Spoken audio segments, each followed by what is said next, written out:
Hello there, my name is Leanne Haley-Burton. I have worked as a professional intuitive consultant for 29 years, and the purpose of my business is to provide insight and information, and a sneak preview of some of the possibilities and pitfalls that lie ahead.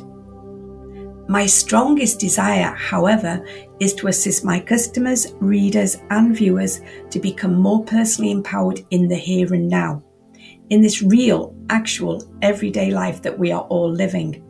Keep it real and keep it simple is my motto. If you do find that you enjoy this video, I would really appreciate a thumbs up. So, here's a question. Are you more often in react mode or respond mode? And how do we know which is which? When in react mode, we are often defensive. We can also be easily offended or hypersensitive. Being in react mode is not a pleasant experience and can cause us to be difficult to associate or communicate with. We feel a compulsive need to emotionally protect and validate ourselves, wanting others to understand why we are the way we are. And that's because we feel misunderstood and believe that others cannot recognize the struggles that we have faced and why it has been so hard for us.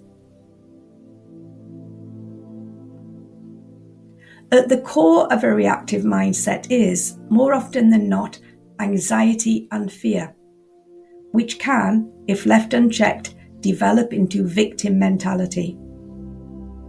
The pain of past rejection and fear of not being good enough are also likely to lead us to feel and behave reactively, and we can become imprisoned in that mindset if we fail to recognize what we are doing and commit to healing ourselves.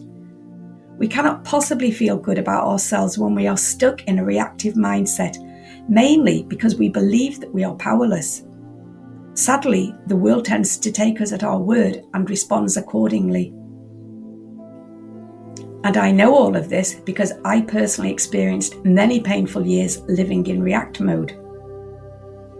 However, when we learn to respond more than we react, life can change pretty quickly, for the better.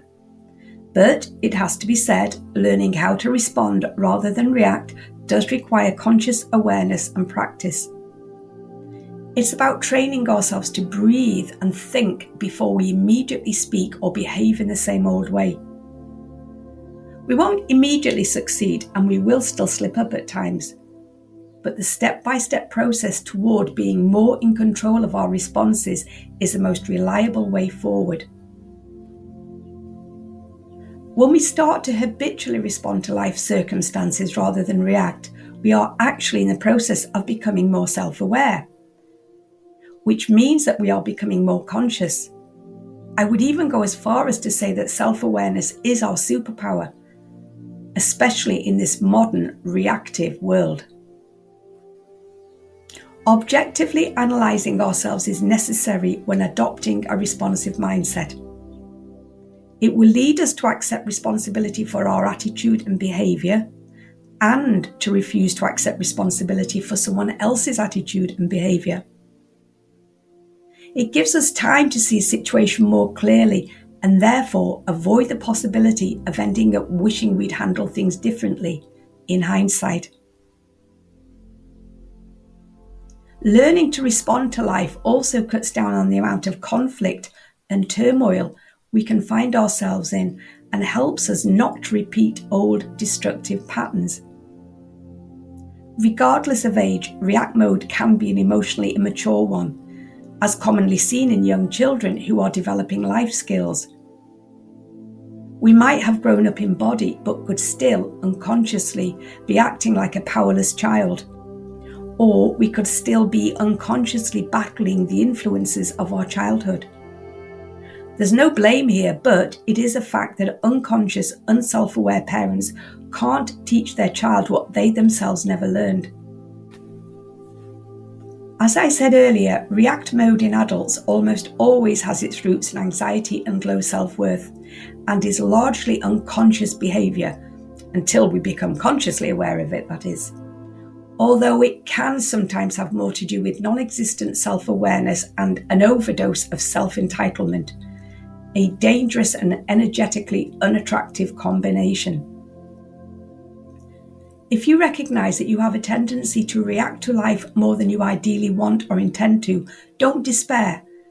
Even if your life feels like a complete mess to you right now, you can still begin to train yourself to become a responder rather than a reactor. Take some time to kindly and objectively analyze your life and its components.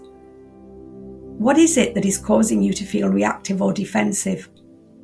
Are there specific reasons, situations you know you need to change, or has it just become a habit? Do you feel lesser than others or unworthy? If so, then that is what you need to start working on. We can't change something if we can't recognize that it needs to be changed. Is it our attitude, our situation, our old beliefs? Is it even possible that we have developed a victim mentality that has now become familiar and is therefore comfortable to us? As you can see, evolving from being a habitual reactor to a more regular responder requires a little courage, some humility, and a strong desire to feel genuinely more in control of our lives, and therefore the way in which we will experience the future. Don't forget to take a look at my website, where you will find my blog posts and details of my audio-video course, Develop Your Intuitive and Psychic Ability. The link is in the description.